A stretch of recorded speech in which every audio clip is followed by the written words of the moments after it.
Hello duelists, I'm Tombox from MST.TV.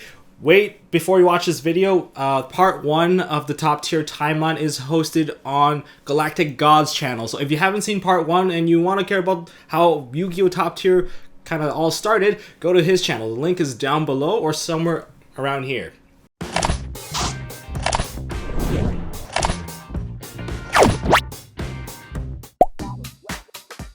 Top tier timeline, part 2. Alright, so now we're going to move on to the history of the top tier decks of the Synchro era up into, I guess, the current format that we're in. So starting with Synchros, during this era, Lightsworn actually gained a couple of boosts. So Lightsworn, Gladiator Beast, Zombies, these were like some of the biggest decks, and of course Teledad was like among the tier 0 of the format. Now, with Lightsworn, they gained charge of the Light Brigade, so the playstyle of Lightsworn changed very little, like Honest to 2, Judgment Dragon 2, but still it was a tier 1 deck. You have charge at 3, so you can just mill out your entire deck. JD was like spammable, really frequent, and well, that was Lightsworn, and Lightsworn continued to remain even to today's format with like the Lightsworn structure deck and all that stuff. Again, from the previous format, Gladiator Beast was already pretty popular with the Test Tiger, Elemental Hero, Prisma plays, but in the Synchro era, they were also able to stand out because they also gained more support from Duelist Genesis. In Duelist Genesis, they got the War Chariot, which is that archetype-specific counter trap, which was basically a Divine Wrath for free.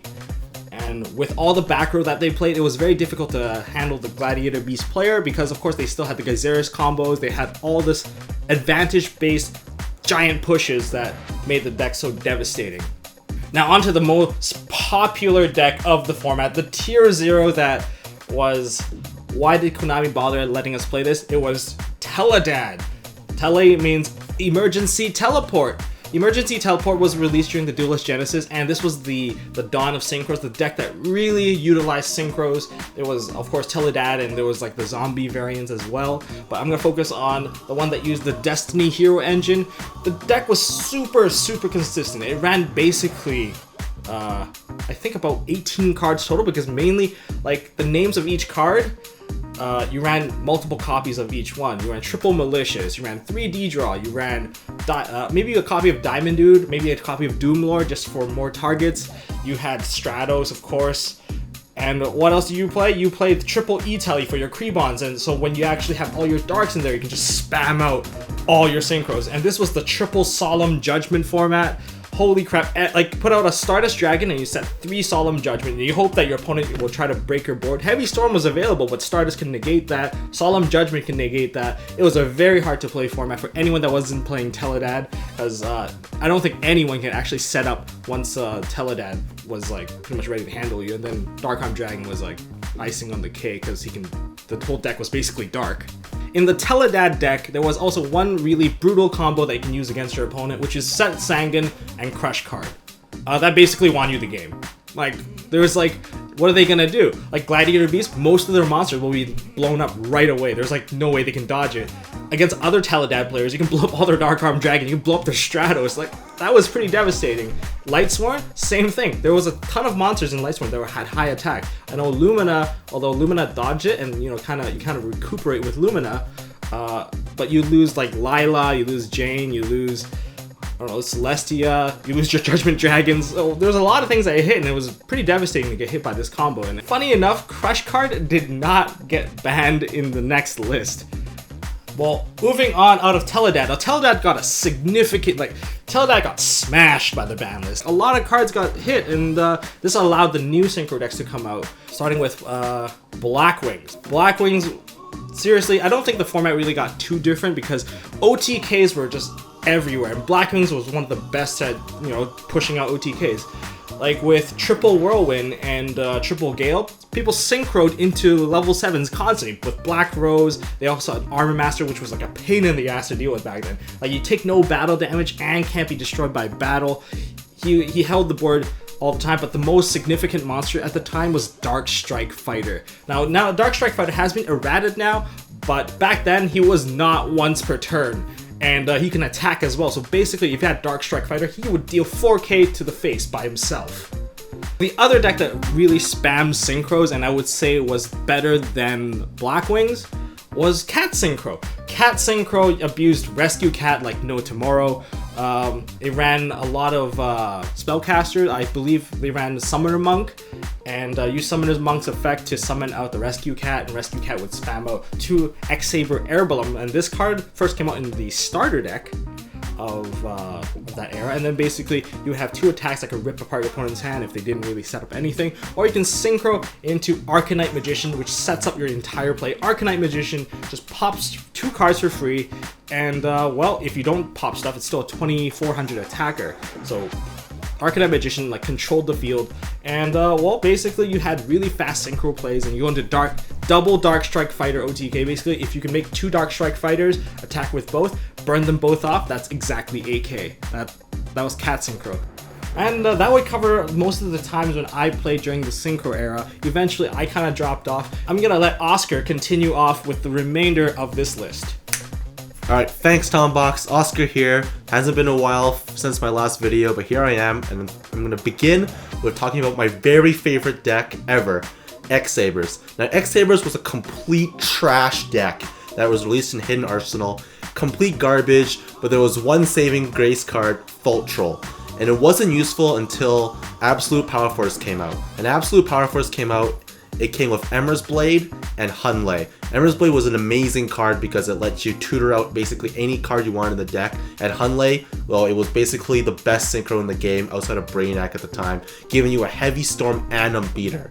But the deck really didn't catch on until the Shining Darkness, when both Bogart Knight and Dark Soul came out, giving it an amazing engine, and Bogart Knight, the missing piece from the deck, really make the deck catch on in around early 2010.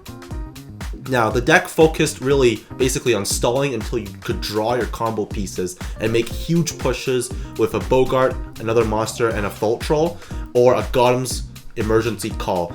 These 2 cards, Gotham's Emergency Call and Fault Troll, were absolutely important to the strategy of X-Sabers and completely made the deck explosive beyond belief once you got it going. It also had access to some amazing strategies like the Gotham's Hand Loop. Using a Raigagura and 2 Fault Trolls, you were able to nuke your entire opponent's hand, which is pretty ridiculous at times, especially against decks like Frog Monarchs. And also, it was actually one of the main reasons why Book of Moon was limited. Now, Book of Moon, if you remember, it's still on the balance today, mainly, I would say, because of cards like X-Saber Full Helm Knight, which was able to absolutely abuse the shit out of that card. So another deck going into that format, of course, with X-Sabers comes Infernitys. Now, Infernitys was very similar to X-Sabers in that it was able to combo off, but was largely reliant on what you drew in your hand. Now, Infernitys got a lot of the support in similar sets as X-Sabers, with the exception of Infernity Archfiend. Now, the main monster in this deck only came out in the video game, which was incredibly difficult to get and made that deck incredibly expensive. Not to mention, Barrier was a secret rare. Barrier was also one of the most meta-defining cards of the format.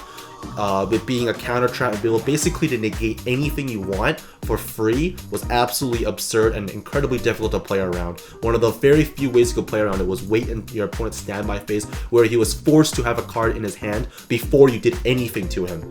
Now that by itself was absolutely ridiculous and made Infernity one of the best decks of all time, seeing play until the first Canadian World Champion won Worlds with it back in 2014. Only then was the deck completely neutered off because Konami just said, I've had enough of this deck. Infernity should not be a deck anymore, and just hit everything on the deck. The next deck I'm going to talk about is Quick Draw Dandy Warrior, which was made popular by Jeff Jones in 2010. The deck was actually very, very unique because it was never intended by Konami to be an actual deck. It wasn't based on any real archetypes. It was simply a combination of some good Synchron cards and the generic plant engine that really made this deck incredibly good with a lot of inherent synergy. Now the deck by itself had some explosive plays, but it's actually more control based, I'd say, because you were able to abuse Drill Warrior with this engine. Now Drill Warrior by itself was a very good controlling card because it just created a ton of advantage and gave you a lot of options. Not to mention cards like Titanium and a strong back row at that time was really able to keep that deck alive and made it probably one of the most versatile decks in history. Now we can't keep going on discussing 2010 without discussing the Frogs. Now, Frog FTK was one of the worst decks of the format. Cards like Substitute, Swap Frog, and Mass Driver made this deck viable, and it was absolutely brutal on every player. It was basically a very consistent FTK that was able to burn your opponent for 8,000, and basically if your opponent drew it in game 1, you had nothing to do and you just watched him kill you, and most players would just scoop right away, asking the opponent if they had the game. However, how to side, this is what the worst part was. Players were forced to side Heinwata, which was basically dump it to not take damage for the turn, and that would save you. And you also needed 2 DD Crows in your hand if you wanted to survive. So players were siding triple DD Crow. Of course, this existed in a format where hand traps didn't really exist at the time. Effect Veiler, which is probably one of the best hand traps against that, didn't exist because it couldn't stop Substitute. So again, this deck was a huge problem. Now, of course, with the Frogs comes again the second variant of Frog deck was Frog Monarchs. Now, Frog Monarchs also a very, very good deck. Obviously more tribute oriented with cards like Chaos, Light and Darkness Dragon, Dark Dust Spirit. Again, a very consistent and more fair deck than Frog FTK, as many people would say. And they actually went on to play a little more with this deck. Of course, it didn't get banned as quickly as Frog FTK, but Frog Monarchs, again, a very good deck. It also abused Substitute and Swap Frog to tutor out their whole deck into the graveyard and use Ronatoden and Treeborn, etc. to fuel the Monarch and other tribute monsters. Okay, we're gonna go into 2011 now, and 2011 was really the year where old decks made a comeback, and this was prevalent for 4 of the main decks, except for, which I'm going to talk about first ironically, Tour Guide, Tengu, Plant, Synchro. This deck was absolutely absurd, and it came out when Exceeds were first released, and Konami made a huge mistake the very first 1 or 2 weeks of this format, where they said that if Sangan was sent to the grave after being an Exceed material, you would be able to search regardless. And that was a mistake, because people were just normal summoning a 2500 beater and searching shit like Effect Veiler or Maxi. It was absurd. But that deck by itself was actually incredibly powerful, using Reborn Tengu, one of the most broken cards of all time, Tour Guide from the Underworld, a card that everyone now still knows is broken and still on the ban list, and of course the Plant Engine, Lonefire Blossom Spore, the newly released Glow Bulb, and of course Dandelion, which were bringing back the remnants of Quick Draw Dandy Warrior back into the meta game. It was absolutely absurd, and it gave you easy access to cards like Hyper Librarian and Trishula that were easily able to devastate your opponent quickly and draw a huge advantage. The deck was by far one of the best decks of the format, and if it weren't for these other very powerful decks I'm going to talk about, this deck would easily have become tier 0. So the first deck I'm going to talk about that was also incredibly insane, that made a huge comeback in 2011, was Six Samurais. Now, Six Samurais was a very, very old deck that was played in the past, and it didn't catch on in 2011 until the new support came out for it in Storm of Ragnarok. It got a whole new engine and a brand new boss monster, Xian, which was the meta-defining card of the format. Now, Xian, if you don't know what it does, lets you negate 1 spell or trap, which if you don't think about it right now, it's not that great. I mean, CDI lets you negate everything, right? But no, back then at that time, Xian was absurd, and everyone thought about how insane it was. And of course, it got a new engine, Xian Smoke Signal, Kageki, Kagemusha, their own tuner, Kizan, their own kind of speed up, I'm going to drop this 1800 V-Stick on the board for free. This deck had everything, and of course it had Gateway. Gateway was at 3, and that shit was crazy. I remember there was a regionals, basically people were just doing infinite loops, and they would just say, oh, I'm gonna do an infinite loop now, do you have anything to stop it? The guy would say no, and you'd just be like, okay, there's now 2 billion counters on this gateway, and another 2 billion on this one. I'm gonna remove 1.9 billion and put all of that on my Xian. Do you have a response? The guy's like, no. Fiendish Chain, you're like, oh, Xian negate. And then he just kill him. It was absurd. The deck was absolutely crazy. And it wasn't until Gateway was limited to 1 was this shit finally over. And even with Gateway at 1, the deck was very, very sacky and still very, very good in 2011. Now, another very old deck that came back in 2011 was Gravekeepers. Now, Gravekeepers already had a very good engine in Gravekeepers Spy, which was played all over the place. But in 2011, they got some new cards like Gravekeepers Recruiter and Gravekeepers Descendant, which gave it a very consistent engine to generate a lot of advantage. They also got a card called Gravekeepers Stell, which let them add one additional card, so basically a free +1. Now, this created a very consistent fluid engine, but most importantly of it all was Royal Tribute. This card was absolutely devastating in the format, and first turn Royal Tribute would basically kill any deck in its path. The only problem was if your opponent had a lot of Speller Traps, which could have actually been the case at time because most players played 20 monsters and 20 Speller Traps, with the exception of course Tengu Plants. It also affected how players sided in this game, because Gravekeepers with Royal Tribute players didn't want to lose right away to Royal Tribute, so what they did was they started siding Dark World cards. Incredibly hilarious when you get Rainbow dropped on you and you just lose everything on your board because you set everything before you play Royal Tribute, obviously. So again, Gravekeepers was also a very powerful turn 1 card and really took an anti-meta role in the game. Another very powerful deck that came out in 2011 was Agent Angels. Now, Agents by itself was a very old archetype, as you would say. Venus came out in 2004, which was way back, considering this structure deck came out in 2011. Now, the structure deck gave it cards like Earth, and of course Master Hyperion, their own boss monster, and it gave birth to a whole wide variety of variants for Agent Angels. You could play it with TG monsters, you could play it with Chaos monsters, you could play it with Geargia Turbo. It was insane how many cards this deck could play and how long this deck would last. It seems that players loved this deck and wanted to keep playing it forever. Unfortunately, it got power creeped out later, but again, it was a very powerful deck in 2011 and everyone played it, especially because it was accessible with 3 structure decks. A trend that would actually be picked up later on in Dark Worlds. Dark Worlds, another revamped deck in 2011, as you're probably seeing the theme of 2011 from Konami.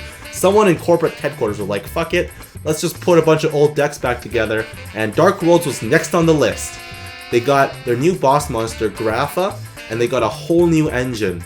They were given a great field spell and Snow, which when dumped by the field spell would be able to search and the field spell would draw. And the field spell also boosted all the Dark World monsters' attack points. Now, Grapha by itself was the most abusable card in this deck, simply because when it was sent to the graveyard, you would pop a card and it's basically summoned out for free when you had a monster on the field to return to your hand. That card was insane and it made Dark Worlds a very good deck. Finally, the last deck I want to talk about in 2011 was Hero Beat. Now, Hero Beat was actually not that well played, but still a very good deck in 2011 that many people knew about. It was just a beater, as implied by the name, deck that played cards like, basically only played like Elemental Hero Stratos and 3 Alias, and then tech cards. Generic tech good cards like Snowman Eater was used to supplement the hero engine. Nutty cards like Miracle Fusion, which really gave the deck its name, Hero Beat. It used a bunch of beaters, used cards like Gemini Spark to abuse the board and gain board control, and when all else fails, they relied on the hero engine to back them up. Alright, we're going to move on to 2012 now, but before we begin 2012, around late 2011 to early 2012 was the deck of Chaos Dragons. Now, Chaos Dragons came out again in a structure deck. You can see the trend now. Konami is really pushing structure decks as being meta viable decks. But Chaos Dragons came out and absolutely devastated the format simply because it was a very powerful deck, and the card of the century, Future Fusion. Future Fusion worked with 5-god dragon or 5-headed dragon, whatever you want to call it. It lets you dump Light Pulse or Eclipse Wyvern and basically any other dragon you needed to fuel the graveyard for your big pushes. It was a deck of purely boss monsters and of course the best engine of all, Light Sword engine. Normal summon a Lila, break their back row, and then just summon every boss monster you have in your hand after you play Future Fusion. The deck was absurd. And of course, Eclipse Wyvern lets you search out Dark Arm Dragon or Red Eyes Darkness Metal Dragon or Judgment Dragon and that in itself was pretty crazy in a deck that basically played the Chaos Engine. So another very good deck that came out in 2012 was Windups. Actually one of my very favorite decks. Windups was a very combo-based deck that lets you basically go off and just do a bunch of combos. I remember the deck was very, very difficult to deck, and honestly, in my honest opinion, one of the hardest deck to pilots of all time, simply because the combos were very, very intricate, and it went on for like 40 something odd cards. There was 8 very, very complex combos that made very game-winning states. That in itself was very difficult, but the deck by itself was actually very, very good. Cards like Wind Up Shark, Wind Up Magician, Wind Up Rat, Tour Guide from the Underworld created 2-card crazy combos that basically did everything you wanted to do. Of course, Wind Up Factory was Whirlwind for the deck, one of the best cards of all time, Whirlwind, and of course Factory, basically the same. So of course Wind-Ups, the combos you could do was very numerous, but the main combo that everyone feared early on in the format was the hand loop. Wind-Ups had their own hand loop to say, and they used Wind-Up Hunter to basically nuke your opponent's hand, or later on nuke only 3 cards from your opponent's hand. And of course Hunter in that loop was basically shut down entirely very later on. And late 2012 format, they mostly relied on Shockmaster, a card that was very prevalent in OCG, even to the format today. Of course not in TCG because it was banned. But Shockmaster lets you make it on the first turn in this loop, and you would end up with a Shockmaster and Wind Up Rabbit on the board. And the Shockmaster you would call spells, so your opponent can't play any spells, and on your turn you use it to call traps and just go off. Another very powerful XYZ deck that Konami came out with was Inzektors. Now, if you're talking about Windups, you have to talk about Inzektors, simply because these 2 decks were incredibly powerful at that time, and basically the origin of where Konami said, fuck +1s, we're giving a player a +6, easy +6 on 1 summon. Now, Inzektor Dragonfly was absolutely crazy, and coupled with Inzektor Hornet, you're easily able to just nuke your entire opponent's board. It really felt like Return Dad, where you just nuked your opponent's board and then created a massive board on your field at the same time and just easily swung for game. Something that was very crazy at the time, and Inzektors and Windups really felt like the power creep was overwhelming when I played it, simply because compared to other decks was crazy. Another deck in 2012 that was really the control to the very chaotic format of Windups and Inzektors was Dino Rabbits. Now, Dino Rabbits was a deck I also played, and it basically used Rescue Rabbit to summon up either a Sabersaurus or a Kabuzals to make a Lagia or a Dolka. Now, Lagia was basically able to negate a spell, trap, or summon. It was basically Solemn Judgment, and of course Dolka was able to negate monster effects. So those 2 on the board was basically able to negate anything in the game. Now, of course, it was backed up with Tour Guide, so Tour Guide would go into Sangan or whatever, and it would make Leviair, and Leviair would summon another Rescue Rabbit to special summon 2 more Vanillas, and then that would go into your Lagia or Dolka. So the engine was very consistent, and of course, it played Drac-Guaiba, which when attacked into a monster and destroyed it, you would be able to special summon another Guaiba, which would be able to be used as an Exceed for Lagia or Dolka. Of course, the really funny thing about this deck is it actually managed to make Gel and Duo, almost worthless secret rare, into a $50 secret rare at the time, simply because it couldn't be destroyed by battle, and you can crash it with Guaiba and still be alive. So that was absolutely really absurd. I remember asking someone if I could buy this Gel and Duo, and the guy said $50. I said, no way, I'm just going to use Spirit Reaper or something. Fuck that noise. Now, the last deck I want to talk about in 2012 was Mermail Atlantean. This deck came out with Abyss Rising late in 2012, and of course it exploded onto the scene simply because it had a crazy OTK with Megalo and Diva. Now, of course, Diva was searchable by Dragoons. Now, this deck would go on to be a very player favorite deck. I would actually say to be the player favorite deck of Yu-Gi-Oh! Of all time, and it would go on to evolve with cards like Undine, Instant Fusion, Norden, and of course the card right now, Prince. As you can see, this deck has lasted forever, and players love to play this deck simply because it's a very combo-oriented deck. It revolved around the synergy between Mermail's Atlantean and Atlantean monsters. Atlanteans, when they get sent to the graveyard to activate water monsters effect, will have effects like popping a face-up card, popping a face-down, or searching a sea serpent.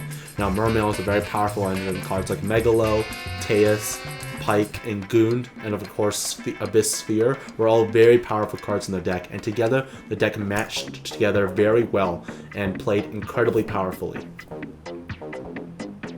So we're going to move on to the 2013 now, and in May 2013, Lord of Tachyon Galaxies came out and absolutely devastated the metagame. Konami basically said, fuck the power creep, here we go boys, and released Dragon Riddlers. Now Dragon Riddlers, if you don't know about it, I don't know, you're probably living under a rock or something if you've been playing Yu-Gi-Oh! At all, but Dragon Riddlers was the most insane deck of all time. By far the most powerful non-FTK deck to ever exist in Yu-Gi-Oh! And of course, Tombox played this shit. Yeah. That was ridiculous. Basically, it was the duelist's dream. The cards basically could summon from the grave or summon from the hand. All you had to do was banish 2 dragon cards, and it would just search itself. They had crazy effects like special summoning from the grave, or popping a card on the field, or searching a dragon. It was absolutely insane. And of course, it had major synergy because, well, it removed from play. One of the best type of cards to have synergy with, removed from play. Cards like Gold Sarcophagus and Super Reju and Swords of 7 Stars gave it an incredibly consistent draw engine and search engine, making this deck the most feared deck of all time. Ironically, this deck was never considered a tier 0 because of another deck of the format. Even regardless, this deck was absolutely feared with boss monsters like Dracosac and Big Eye. Players would have $600 on the board with Big Eyes being swapped around, Dracosacs being swapped around. I remember one game where me and Tombox was playing and we had basically Big Eyes swapped 4 times. You know, I would make Big Eye, he would take it, he would make a Big Eye, I would take his Big Eye and my Big Eye, and then I would make another Big Eye and he would take it, and it would basically just be crazy. It would be absolutely nuts, and it would be crazy, insane. I hate that deck. Screw you, Tombox. But anyways, it wasn't tier 0 because of Judgment Spellbooks. Now, Spellbooks was a deck for a very long time, and it was released through a number of sets, but it wasn't until Lords of Tachyon Galaxy did Spellbook of Judgment come out. Now, people called it the Judgment Day because Spellbook of Judgment was basically the most absurd card that Konami could have made. They pretty much only made it because they thought to themselves, wow, Dragon Rulers are kind of broken, maybe we should balance out the meta with something. And they basically made a card that said, here you go, here's a +6 for every card you play. Spellbook of Judgment lets you add a spellbook card every time you played a spell card, which, if you know spellbooks, given by the name, they played a spellbook like basically for free. One of the cards was literally just search another spellbook to play that spellbook. Spellbookception. That deck really kind of countered E-Dragons because they were able to special summon out Jowgen through Spellbook of Judgment. Now, Jowgen lets you nuke your opponent's special summon board and, of course, didn't allow special summons. Against Dragon Rules, it was actually a very, very strong card because their only real out to it was Blaster. Now, Blaster, when you dump it with another Dragon card, would be able to pop Jowgen, and they didn't really have any answers to that. Of course, because Dragon Rules was so consistent, Spellbooks did not take the best deck position. Judgment Spellbooks was a very good deck, and they would go on to go into the World Championship Finals and lose to Dragon Rulers when the guy played Card Destruction and top decks Blaster and Burner for game. That was probably the most epic play I've ever seen on a live duel, and I remember watching that to this day. Finally, the last deck of 2013 was Evilswarm, the deck I played. If you couldn't afford 3 Spellbook of Judgments or E-Dragons, you played Evilswarm. Simply because you made an Ophion and you prayed the E-Dragon player could not get out of it. And if they dumped Blaster with a burner, all you had to do was flip Forbidden Dress or Save Zone and they would just lose. It was great. And against Prophecy, all you had to do was draw Eradicator, please, and then set it and nuke your own Ophion and just make the guy lose the game. Of course, it was still not a very good deck. Evilswarm to this day is an anti-meta deck because of Ophion, really. Realistically, the deck is not very nutty, and it's just a kind of consistent engine. Rank 4 toolbox with a very decent boss monster in Ophion. It was probably around a 20% meta hold at best. YCS's, it basically was a 1 of 32 deck to show up. Moving on to 2014 / kind of late 2013 to 2014, it was actually the return of many decks after the Wasteland that Dragon Rulers left. Now, a lot of decks I'm going to talk about actually came out in 2013 when Dragon Rulers were a thing, but didn't catch on because Dragon Rulers and Judgment Spellbooks was just too strong. So in 2014 they got a second chance at life. So a lot of these decks actually came out before. The first deck I want to talk about is Fire Fist. Now Fire Fist was obviously a deck that came out before Dragon Rulers and was a little kind of a thing, but not really because Dragon Rulers. And then it really caught on. 3-axis Fire Fist was super hyped because of Fire Fist Rooster. Now Rooster and 3-axis Fire Fist was huge in OCG, an absolutely crazy deck that everyone said was going to be tier 0, but Konami preemptively hit it, thank god. They hit Fire Fist Spirit to 1 and it absolutely neutered 3-axis. I remember players who I talked to who bought Roosters for $75 each in the sneak peek, and then they saw the bat list and were absolutely devastated. It was hilarious. I played 3.5-axis Fire Fist for a long period of time. Actually, it was my friend's deck who I borrowed for regionals and then proceeded to top that regionals with. It was pretty funny, but anyways, I played 3.5-axis. The deck was very explosive and had very good control elements. However, the best Fire Fist deck that many players would agree on was 4-axis. +1 Fire Fist was great because the deck was just terribly consistent. 3 Wolf Barks made the deck basically feel like Satellarknights, and it had a massive back row and actually was unpunishable kind of deck. The next deck I want to talk about is, of course, Geargia. Geargia was one of the most popular decks of the format because of how cheap it was. It was a very inexpensive deck that many players had access to, and if you wanted to play a tier 1 deck, one of the best decks was also Geargia. So there you go, why wouldn't you play Geargia? It was a great deck, it was very cost efficient. Cards like Geargia Gear, Geargia Armor, Geargia Accelerator made the deck incredibly nutty, and not to mention low resource, which let it play one of the highest trap counts in the format in one of the slowest trap heavy formats. So it was obviously a very popular deck, and it had incredibly explosive plays. 1 armor would basically end your day, and 1 Geargia gear, well, that was just overkill. And of course there was many variants to this. As most known was Karakuri Geargia. Karakuri Geargia was the more explosive version, being able to make a massive 4 monster synchro board of Burritos and Berets. It was absolutely nuts, and it just killed everyone on the spot. Another deck that was kind of similar to Geargia but not really was Harpies. Now Harpies was again a very, very old deck. It was basically given life with Harpy Channeler, Harpy Dancer, and Hysteric Sign. Now these 3 cards allowed the deck to really bring back and give it rank 4 access, the best toolbox in the game. And of course, in a trap heavy format, what else would you want except for Harpies Hunting Ground, the best spell or trap removal for Harpies. You summon a monster, you pop a spell or trap. It's great. But of course the deck didn't really catch on. It took more of an anti-meta role, ironically, because of its ability to pop spell or trap cards. And of course it could play Mistake, which was a very good card against a lot of the decks that surged at the time.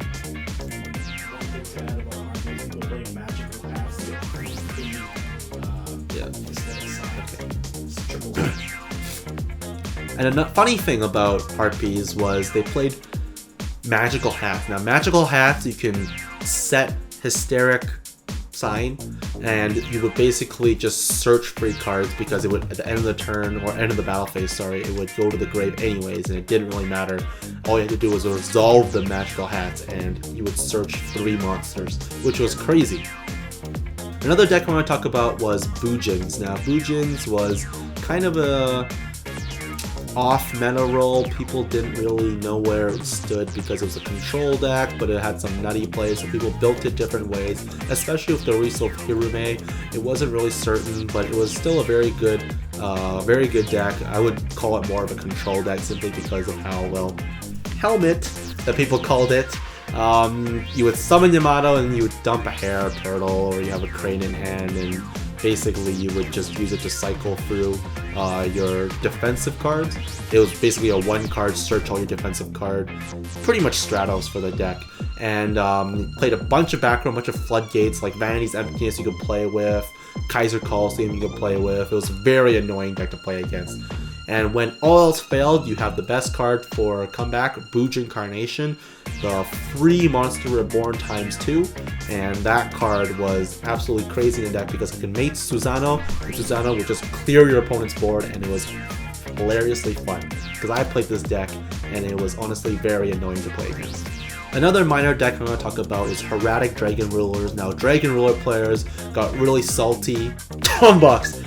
After all the big Dragon Rulers got limited to 1, so they were forced to play other Dragon Ruler decks like Hieratic Dragon Rulers, where they're focused around Tefnuit and Su combo, and it made into Hieratic King Atom, and that lets you special summon the Dragon Rulers to make it. It was actually a really good deck that I actually let Tombox know about, because it used the card Hieratic Seal of the Ashes to create kind of an infinite fodder for the Dragon Rulers in the grave. In the late game with that card face up, you'll be able to summon a Dragon Ruler basically every turn, which was very, very good for the grind game, especially in a format where it was very grindy and monsters were basically you had to deal with them with traps or resources. And last but definitely not least is the best deck of 2014, Hat. Now, Hat was also a deck that was kind of not supposed to exist. It was based off of a very popular and tier 0 deck from OCG, Chronofact. Now, Chronofact, if you didn't know, was chronomalies and artifacts put together, but of course we never got the chronomaly main card, Chronomaly Nebra Disc, until very, very later on. So the deck didn't exist, and players wanting to play this deck actually substituted that engine with Hands, Fire and Ice Hand if you don't know, and the Trap Tricks engine, so Trap Tricks Mermail Atlantean and Trap Tricks Diania, and that deck was clearly the best deck of the format. The finals consisted of a mirror match and had a ton of variants. It was basically built to player preference, and sometimes players even splashed Fire Fists in that deck.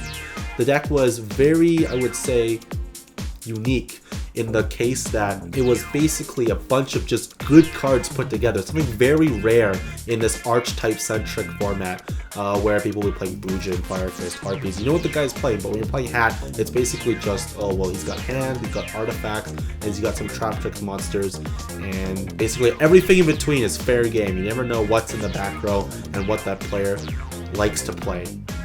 So now we're going to move on to late 2014 and 2015 when Duelist Alliance came out. And with me is going to be Tombox. Yeah! Hey guys, I'm back from the Shadow Realm. So the first deck we're going to discuss is Satellarknights. Alright, well, Satellarknights is actually the first Duelist Alliance deck that I played. I don't think I played the other two. Yeah, basically, well, Satellarknights definitely was a tier 1 deck, and actually, all of its, I think all of its best support came out right at the beginning. Starting with the first card in the deck, Deneb. Deneb was the Stratos of the deck. You get to search a Satellarknight monster, I guess, once per turn, because, well, they actually have to reword it, so it's not like Stratos where you can get it multiple times. Yeah, it's hard once per turn. It's a hard once per turn, right? And then you can summon out, or sorry, tether out another card into your hand, which would be Satellarknight Altair. Altair was basically, well, Wolf Bark, I guess. The deck was like, kind of like Debris Dragon too. The deck was basically a power creeped Fire Fist. That's what many players described it as. Yeah, so that's what it does. It was really good at going into like rank 4s, and Exceeding was like basically what it did. But one of the best things about this deck is it was like not an anti-meta, but like a control deck that had one of the best counter traps in the game, Satellarknight Nova Alpha. That was basically like a barrier that did have a cost. The cost was to send one of your Satellite monsters to the graveyard, and well, you get to negate spell traps, monster effects, and if you successfully destroy the card, you get to draw a card. And seeing that Altair summon stuff out of the graveyard, this synergizes very well into just making really big pushes with Xyz. But of course, this deck would be over like pretty much run over by the next deck. Shaddolls, the deck I played. Shaddolls was a fusion-centric deck, one of the most popular decks to ever come out, basically because it was very, very versatile in what it could do and was very dependent on how the player built it. There's many variants of Shaddolls, such as Artifacts, Chaos, ones with Fire and Ice hand, finally to the Perform Mage version and Protection Princess version. There was many variants of Shaddolls, and players built it basically to however they want to play it, making it one of the most versatile decks. Not to mention the fact that Shadow Fusion was one of the meta-defining cards. Players were punished for leaving Xyz on the board, and it was incredibly good against decks like Satellarknights and BA, and basically changed the matchups with being crazy tempo plays, being able to dump 2 monsters, get 2 effects, and then summon out a Winda or Construct to basically dominate the board or get more pluses. The card was just nuts, and later on it even got even more support in the form of El Shaddol Fusion and more fusions like Shekinaga and Anoyatilis, which was able to really help in the Nekroz matchup. Now going back to some of the stuff that Satellarknight got, well, unfortunately, Shaddol Fusion really just made it extremely difficult to play because we cannot leave any extra deck monster on the field thanks to Shaddolls. But Satellarknights, over the time period, also gained support in the form of Triver, one of the most hated extra deck monsters to this day. It was a giant Trunade for the entire board. Everything goes back to hand, as the effect is send 1 card from the hand to the graveyard. Luckily, Shaddol players didn't mind that at all. Yeah, we get a free effect, right? That's how the rolled basically, and Satellarknights gained a ton of support all along the way through, and of course they have power plays like Call the Haunted on a Altair to revive 2 cards basically, and from the 2 cards, the next turn you were ready to go into Triver, Deltaros, any of the big Xyz back then. But of course, in the Duelist Alliance era, there was also another deck that slowly got a lot more powerful throughout the year. That would be Burning Abyss. Yes, of course. Burning Abyss, the third deck we're going to talk about, was incredibly, of course, very strong simply because it was a TCG exclusive deck. Of course, Konami loves TCG and loves giving us very expensive TCG exclusive decks, something like $60 Dantes, please no, never again. But yeah, TCG exclusive BA was a very good deck and also a very poetic deck. Because it was based off of the epic poem Dante's Inferno. It had 3 main cards that was first released was Graph, Seer, and Scarm. The 3 most powerful ones. Of course, to begin the deck, the 3 most powerful ones, named like the Holy Trinity of BA. Now they're currently, some of them are sitting on the ban list, unfortunately. Graph and Seer. But they also had Dante, their XYZ, that helped them mill and generate advantage, of course, being a huge wall himself. The deck had access to a lot of options. And then later on, as the additional 9 Burning Abyss monsters were finally finished off, it was given a lot more utility, mainly in the form of Farfa. Now, Farfa was the board control.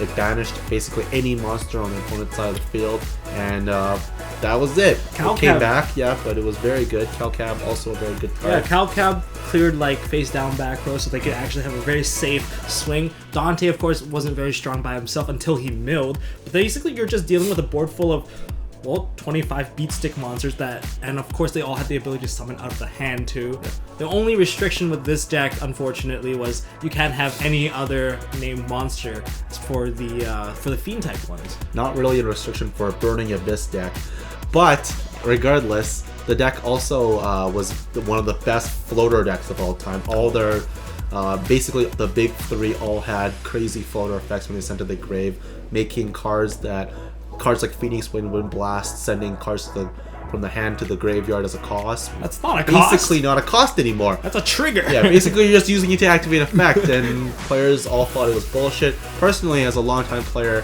I saw this deck in cried bullshit for the longest time because never in my history of playing Yu-Gi-Oh! Has ever been a card being sent from the hand to the graveyard beneficial. That was garbage for me, and I absolutely detested playing against Burning Abyss. Clearly, this, like, the Burning Abyss was way better than Sinister Serpent, which, you know, added it back to your hand. Later on, you get your effects immediately, and that was ridiculous. And, like, their effects are like Monster Reborn. They were, summon a monster out of the deck. Basically a Last Will. And, oh, by the way, one of them is like a Dark Soul, right? Yeah, Dark Soul. It was a Dark Soul. Dark Soul. What? Dark Soul for any fiend. It's just search turn guy. Level 3 fiend. Like, oh, by the way, I have Dante next turn as well. That's getting another BA monster with it. So of course the deck would also go on to get very good support in the form of Virgil, their Synchro, which basically let them have a free spin. Pretty good for the deck that already had a very, very consistent good engine. And of course they would get their fusion and their ritual, but those never really saw play.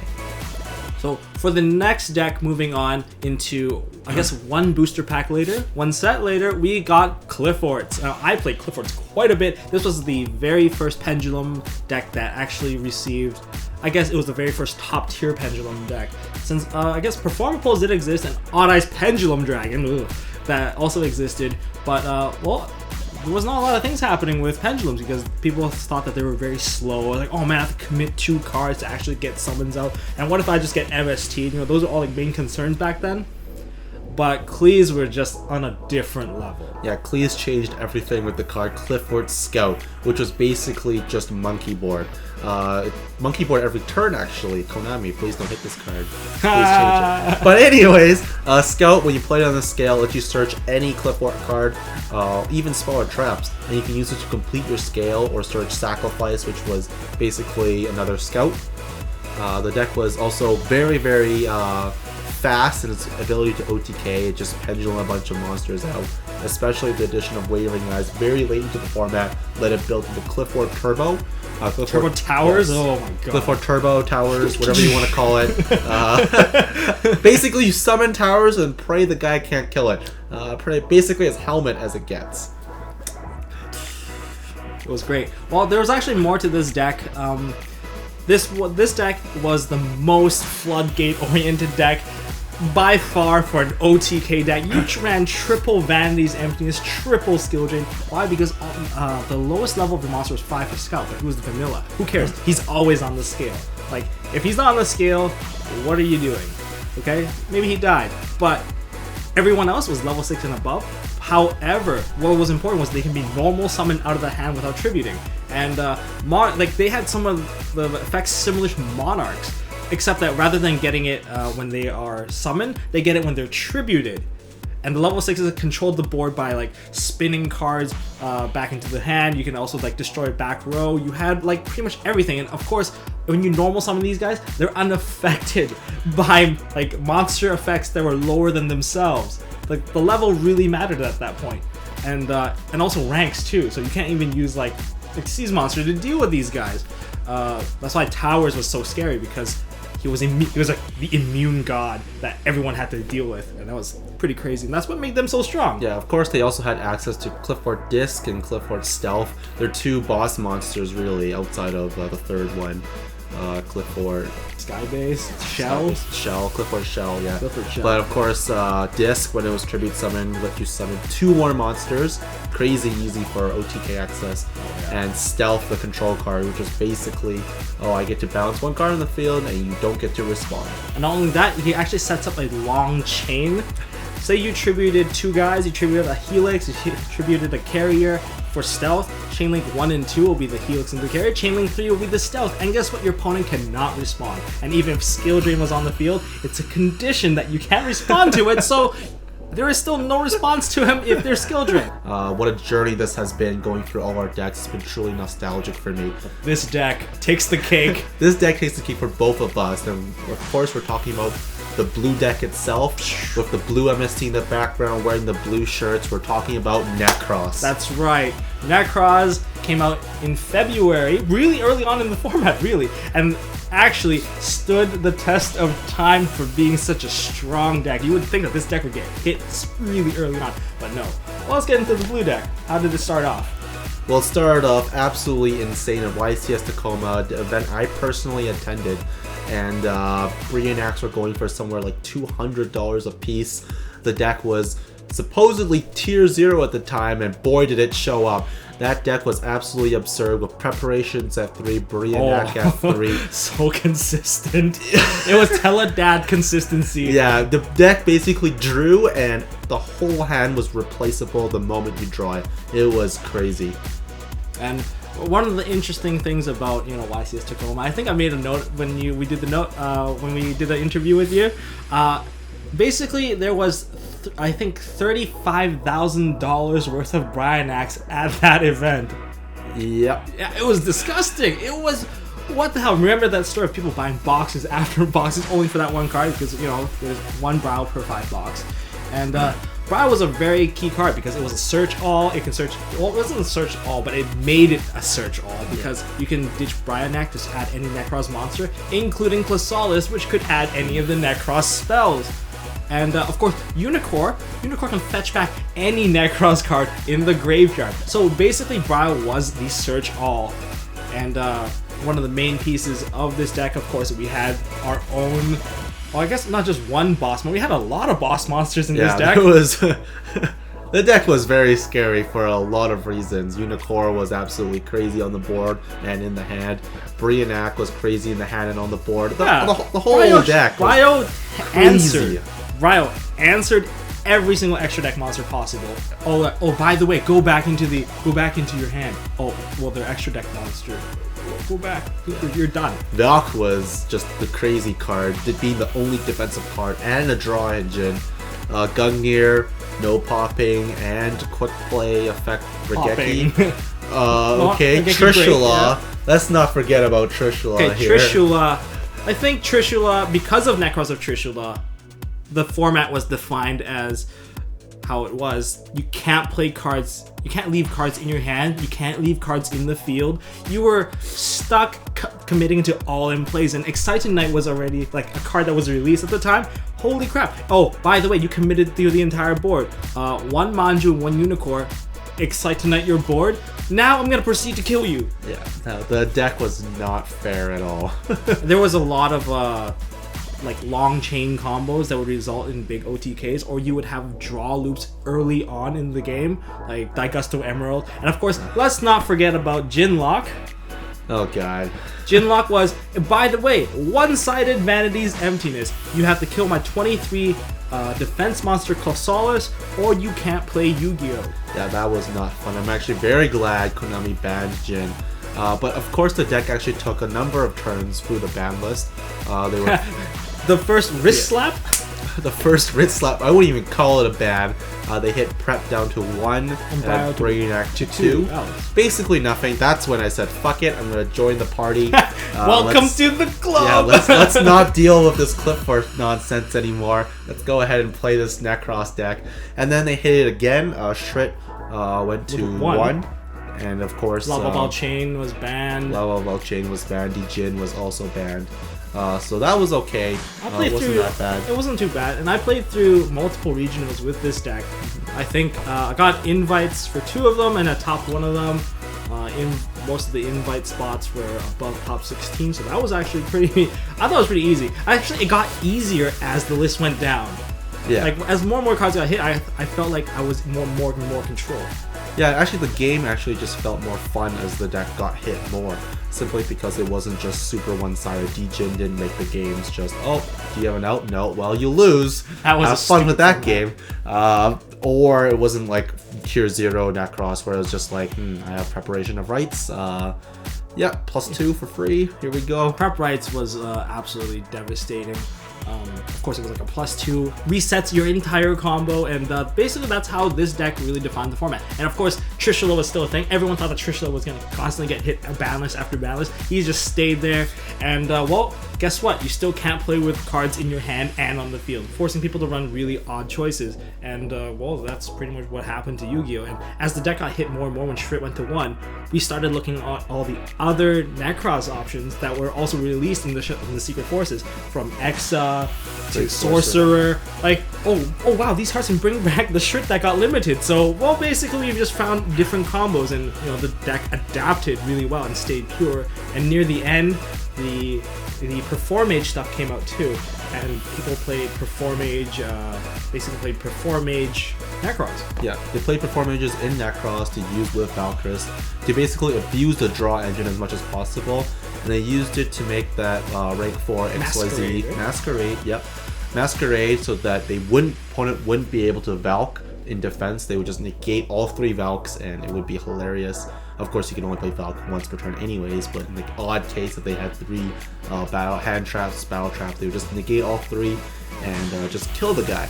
Of course, very unfortunately, Nekroz, along with all the other 2015 decks, got hit in the latest ban. Sorry, not the latest ban list. In the previous ban list, before the adjusted list, and Nekroz, rest in peace. Unicorn went to 1 and Brainiac went to 1. But the most important piece that got banned was Shred. Who would have thought that that little guy would have been like the little core centerpiece of how the deck operated? But he was the linking piece to all the combos. You tribute him off because of one man tribute for the entire ritual summon that also fetched you a card back, and that was to Konami way too much. It's like, oh, by the way, summoning one Trishula potentially kills them. Using him again with a Valk, now you have basically, you put them on a 1-turn counter and they're done. And even with Shred at 1, the deck just was still the best, and that's what happened. Of course, all the other decks kind of died. Satellarknights somehow lived. BAs got hit, but they're still playable. Shaddolls, I'm sorry, you lost your best monster. Construct's gone, so that's why you guys don't see very many Shaddolls now, and that's thanks to the ban list previous to the adjusted list. Yeah, unfortunately for Nekroz, Konami really felt that solving the problems with rituals, aka the tribute problem, was just too much, and they had to hit it. Poor Shred. So near the end of 2015, we also started to get more Pendulum plays with the new structure deck of Masters of Pendulum. So one of the decks that kind of spawned out of this was Peppy Magician. So it was I guess you played the Skullcrobats, the Wisdom Eyes, and all that stuff, and you just had a really strong rank 4 play. And some people obviously played the Apex Avian, just lock out your opponent. That was also the other deck that was available. And what else was here?